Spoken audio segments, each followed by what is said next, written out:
तर दुसरीकडे प्रवीण दरेकरांचे बंधू पालिका निवडणुकीच्या रिंगणात उतरलेले आहेत। प्रकाश दरेकरांना भाजपकडून एबी फॉर्म दिला गेलेला आहे। प्रकाश दरेकर हे वॉर्ड क्रमांक 3 मधून उमेदवारी अर्ज भरणार आहेत।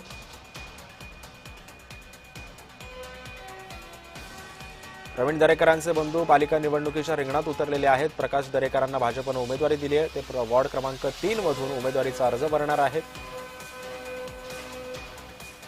प्रवीण दरेकरांचे बंधू प्रकाश दरेकर हे सध्या निवडणुकीच्या रिंगणात उतरलेले आहेत। मुंबई महानगरपालिका निवडणुकीमध्ये ते वॉर्ड क्रमांक 3 मधून आपला उमेदवारी अर्ज आज दाखल करतील। या संदर्भामध्ये अधिक माहिती जाणून घेऊयात। माझे सहकारी मनोज दयाळकर सध्या आपल्या सोबत आहेत। मनोज, भाजप एकीकडे फतवा काढतं की राजकीय नेत्यांमधल्या घरातल्यांना उमेदवारी द्यायची नाही आणि एकीकडे प्रवीण दरेकरांचाच भाऊ प्रकाश दरेकरांना एबी फॉर्म दिला जातो भाजपकडून, काय माहिती आहे?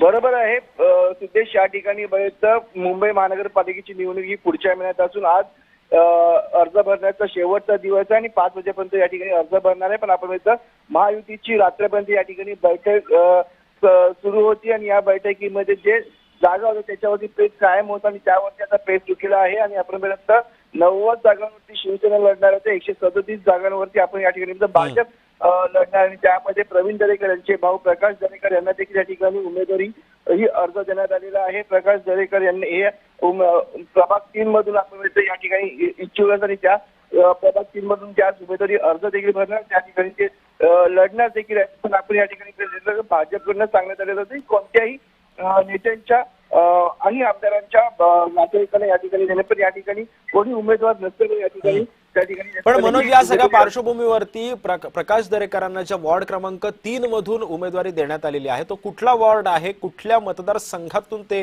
निवडणूक लढवत आहेत? हा, आपण वॉर्ड बघितलं तर बोरवली आणि कांदळीच्या मधला हा वॉर्ड आहे आणि त्या विभागातून हा ते लढत आहेत आणि त्या ठिकाणी ते आपण बघितलं त्यांनी मोठ्या प्रमाणात कामं देखील केलेली आहेत आणि त्यासाठी त्यांचं नाव त्या ठिकाणी इच्छुक होतं। बाकी असे आपण बघितलं तर या ठिकाणी मोठ्या प्रमाणामध्ये शिवसेनेकडनं देखील या ठिकाणी आपण बघितलं त्यांना संमती मोठ्या प्रमाणात दिली होती, त्यामुळे आपण बघितलं या ठिकाणी प्रकाश दरेकर यांनी या ठिकाणी ही उमेदवारी देण्यात आलेली आहे। नक्कीच, धन्यवाद मनोज, तुम्ही दिलेल्या अधिक माहितीबद्दल।